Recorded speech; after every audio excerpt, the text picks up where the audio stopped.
What's up, guys? Welcome to this latest episode of the Mufasa Sports Clubs. We're gonna be pretty much analyzing most of the games that have been played in the NBA for the past couple of days. So please continue to like the videos, share them, and subscribe to the channel if you haven't done so yet. We're gonna start with the Western Conference, where the Oklahoma City Thunder got their first loss of the season against the Portland Trail Blazers and are now 8-1. But the Thunder just started where they left off, and all of this without Jalen Williams, J-Dub, being out for these first 9 games of the season. Shai Gilgeous-Alexander already going at an MVP level once again, and obviously securing the number 1 seed in the Western Conference. Kudos to the Thunder. Excited to see what the addition of Jalen Williams can, obviously bring to this team for the next games. They've been missing guys in and out of the lineup as well, so it's really gonna be fun to see what this team can replicate again this season. But I'm really excited about the Thunder. One of the surprises of the season, the Los Angeles Lakers, with a 7-2 record, especially with the red hot Luka Doncic, who is also going at an MVP level right now. He's pretty much playing out of his mind. He was out for a couple of games. Austin Reeves has been also very great for the Lakers. Shout out to Austin Reeves for his performances, as well as Jake LaRavia that they were able to get during this offseason. Shout out to JJ Redick for putting beliefs in these guys, in these Lakers.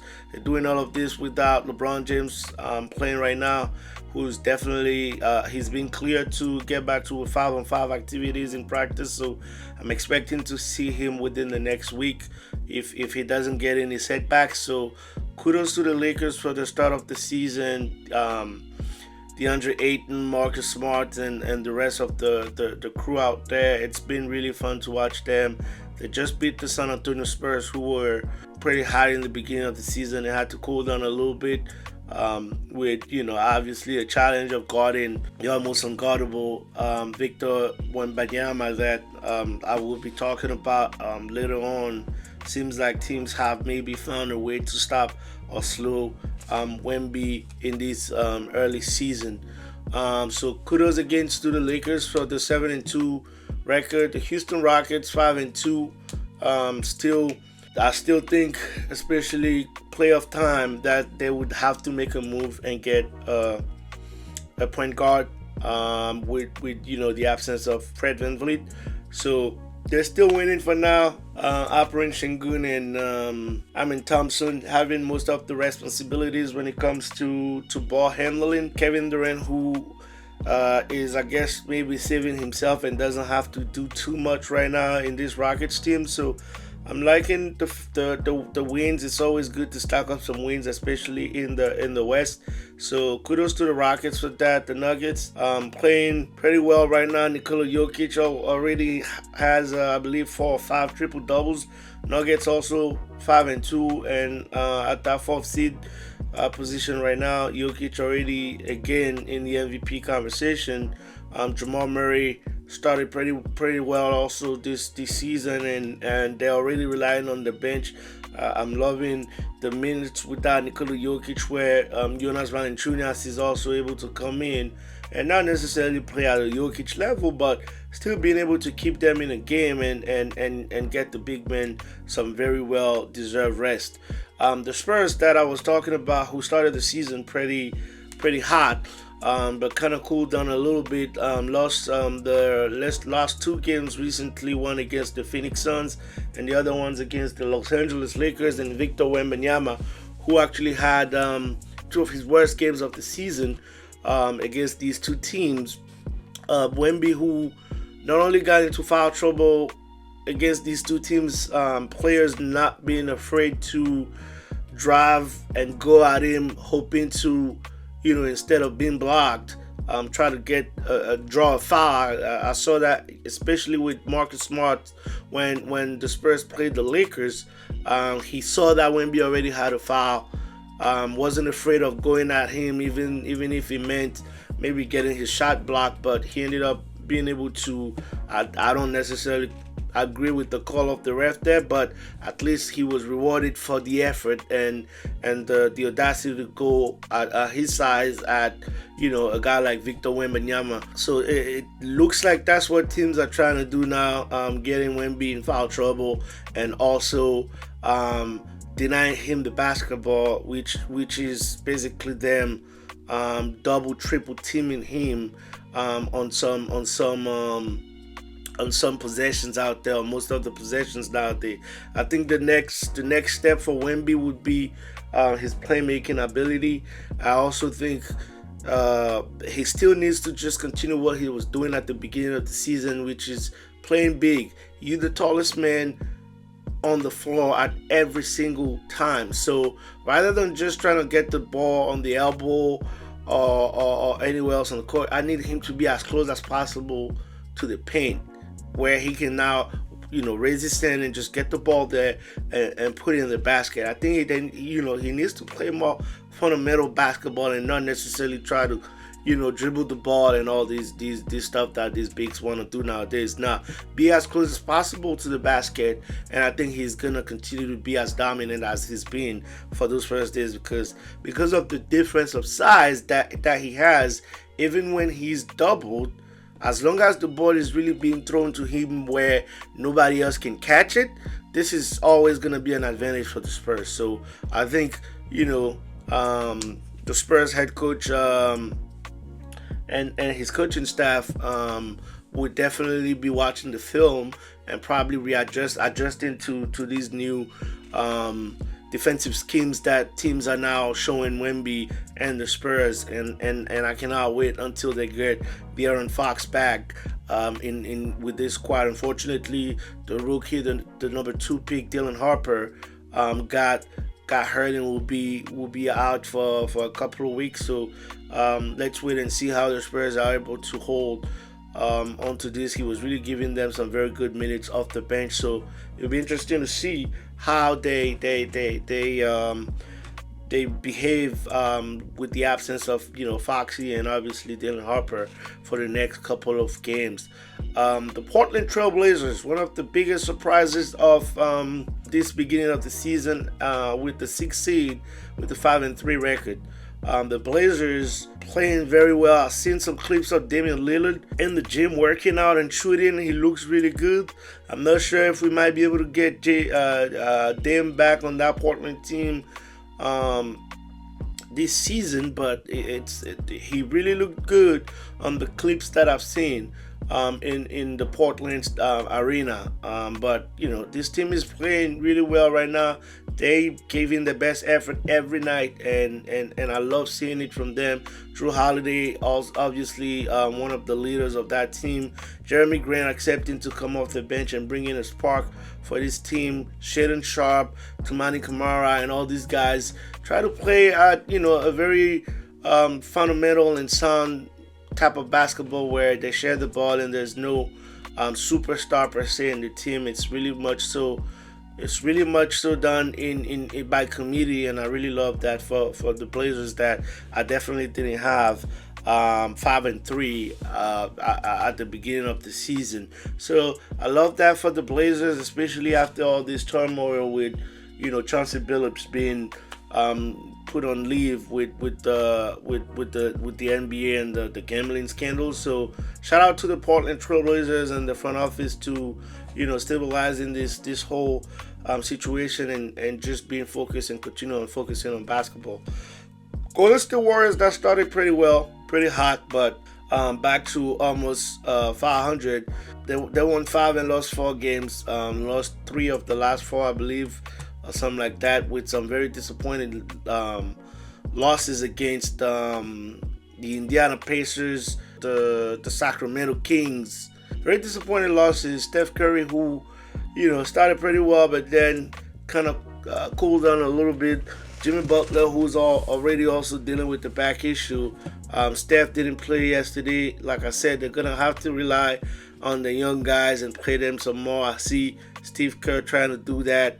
Also giving some playing time to Trace Jackson Davis and Quentin Post, like I've been saying. So it's really gonna be a matter of time for the Warriors to, I guess, get the guys back and try to string some wins again for the future and see where they can land in that Western Conference. Minnesota Timberwolves 4-4 right now. Anthony Edwards needs a couple of games. Came back for the last game against the Knicks. Didn't have a very stellar performance. Obviously, coming off of injuries and shaking up the rust, but Timberwolves currently at 4-4, like I've been saying. Julius Randle tried to hold the fort when Ant-Man wasn't there, but we'll see. We'll see how things evolve in Minnesota. The Clippers, 3-4. One of the disappointments of the beginning of the season. I was expecting them to be more dominant than they've been, and I'm curious to see what kind of adjustments Ty Lue is going to be able to get to this team to try to have them, stack up some wins and get back to their aspirations of championship out there in Los Angeles and Inglewood. The Phoenix Suns also, as expected, not too good in this beginning of the season. They're 3-5, 10th seed right now. They were able to, however, like I said, get some very good wins here and there. I really love the win against the Spurs. They were the first team that really, tried to deny Wemby the ball.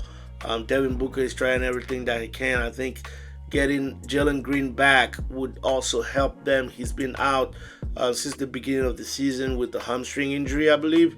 Dylan Brooks also coming back would be interesting for them. I think they need to really start also giving, even if it's like 10 minutes a game, to Kamal Maluach, the center that they got from Duke with the 10 picks in the draft. They haven't really been playing him much.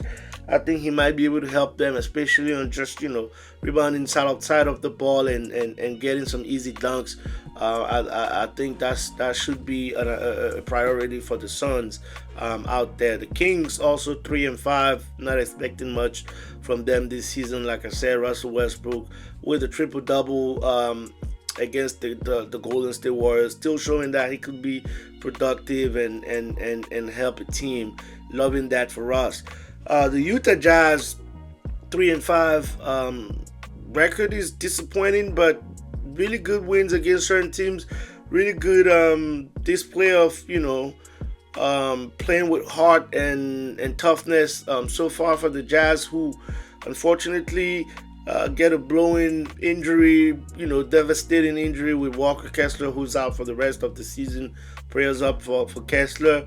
It's definitely a good thing in terms of tanking for them and possibly getting AJ DeBanza or any other prospect, the Boozers twin, coming this upcoming draft. Yeah, the Jazz, Larry Markkinen, I'm not sure if he finishes the season with the Jazz, but he's been playing pretty well, and we'll see what those young boys that they have, whether it's Walter Clayton Jr. and Ace Bailey and Filipowski, can continue to do on that end of the Western Conference. Memphis Grizzlies already in turmoil with trade rumors for Ja Morant, not being happy in Memphis, and obviously being suspended for his comments of the coaching staff, not playing him much during one of these games, and getting suspended for one game for conduct detrimental to the team. Memphis 3-6. Really struggling right now, and I don't think the Grizzlies will be any good this season, to be honest with you. I had tier 2 expectations for them this season, but I think I'm probably gonna go down to a tier 3, and I would not be surprised if they really end up getting moving on from Ja Morant and try to capitalize on the picks that they can get there and restart their building. Ja hasn't really been shooting the ball well. He's been having a lot of turnovers, so I think he also needs to try to put better performances, at least maybe to why not raise his trade stock level so that teams can really put a good package and trust him, especially with all the off the court issues that he's been having. The New Orleans Pelicans 2-6 as well. Zion Williamson already missing some games. Pels really not much, like I said, in terms of expectations for them. Just trying to develop the kids. Daryl Quinn, I saw him having a pretty nice game the other day. Jeremiah Fears, I think, who's been playing pretty good too, off the bench. I think the Pelicans, will just be Pels and tank and try to get a good pick next season. The Dallas Mavericks, one team that I had some very high expectations for this season, unfortunately lose Anthony Davis already for a couple of games. 2-6, last 15 in the West. Cooper Flag, not a great beginning of the season. He's slowly but surely getting more acclimated with the league. Unfortunately, it wasn't really helpful that they put the ball into his hands in the beginning of the season at that point guard position. But slowly but surely coming back, and with D'Angelo Russell now, at least for the last game, in the starting lineup as opposed to Klay Thompson coming off the bench. Now with them having like a true point guard who can set the offense, we might be able to see a different Cooper Flag. But the pressure is constantly on this Mavericks team, where the expectations and the fans always going for the firing of Nico Harrison, the general manager out there, are gonna continue to put pressure, and they will need to string some wins pretty soon. Otherwise, I think Jason Kidd and Nico Harrison might be in some really hot water out there. We're gonna move to the Eastern Conference now with the Chicago Bulls, surprisingly 6-1. Very great surprise at this beginning of the season for the Bulls, who's been playing really well, complimentary basketball. Josh Giddey playing out of his mind, really proving that he was worth those $25 million a year. Matas Buzelis, who's going to be a very good player in this league in the future, who continues to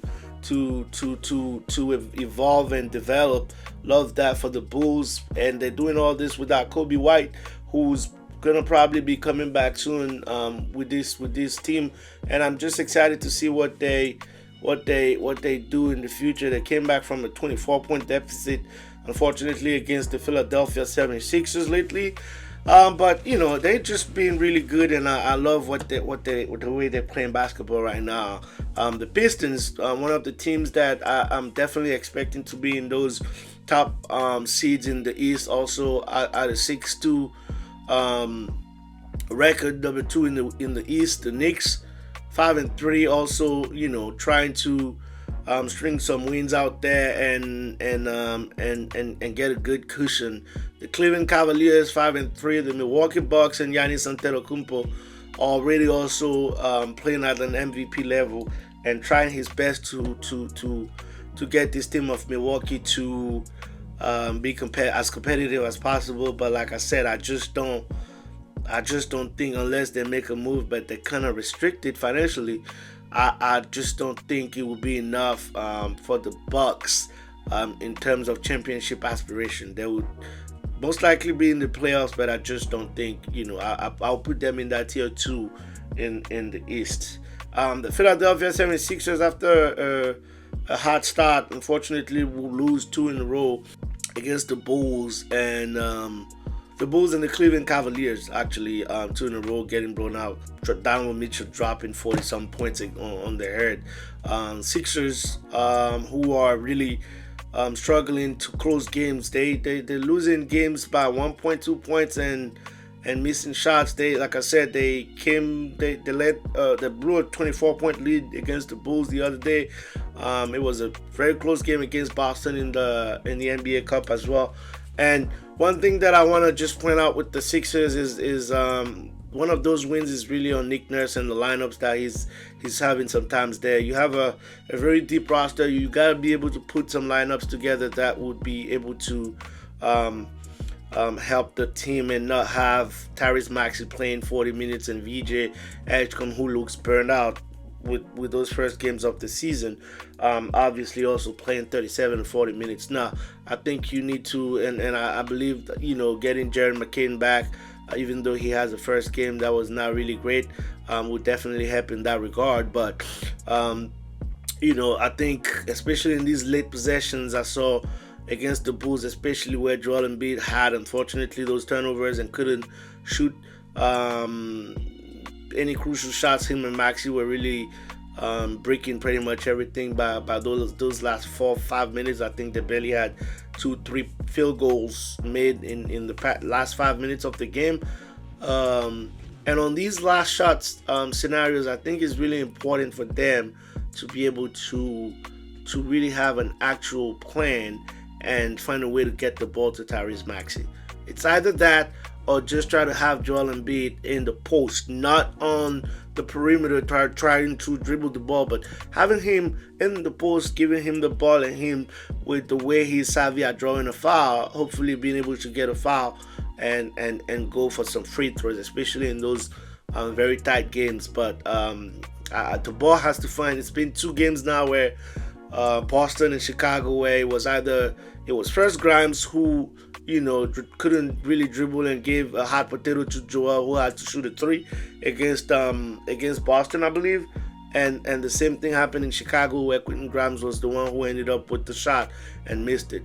I love Quentin Grimes. I think he brings a lot to this team, but the ball gotta find Tyrese Maxey's hand at the end of the game for the last shot. I'm still really happy with the way the Sixers are playing so far. I hope for them to continue, keep on just stacking Joel to 20-25 minutes for now. Let's continue, build his conditioning a little bit. And I like those stints of 6-7 minutes, and then you get him out. Keep on giving minutes to Adembo, and Andrew Drummond is playing pretty nice too. Paul George should be coming back soon.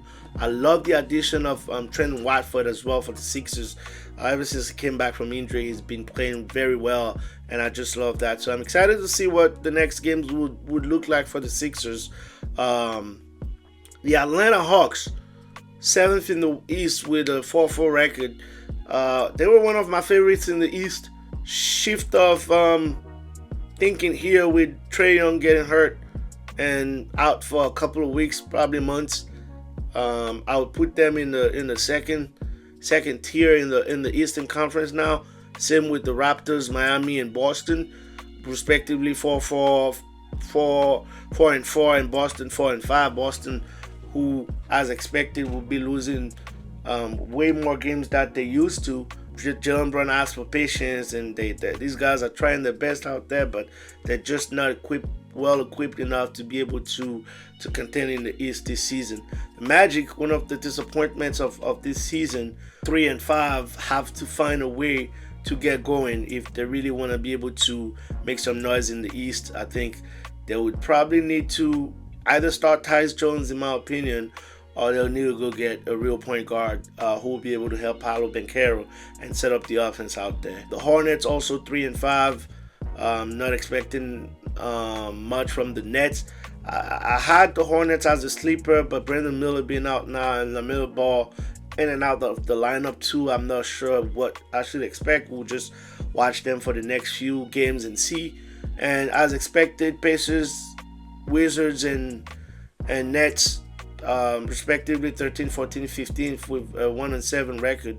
I wasn't expecting them to be great this season, and here we are. They're not, and I don't think they'll be in any way, shape, or form in contention. I think the Pacers might be able to still give you a challenge here and there, but they also lost, besides Halliburton, Benedict Mathurin and Nembhard, I believe, are also out right now. So it's really tough for Rick Carlisle to be able to, get some production from his team out there, which justifies that 1-7 beginning of the season.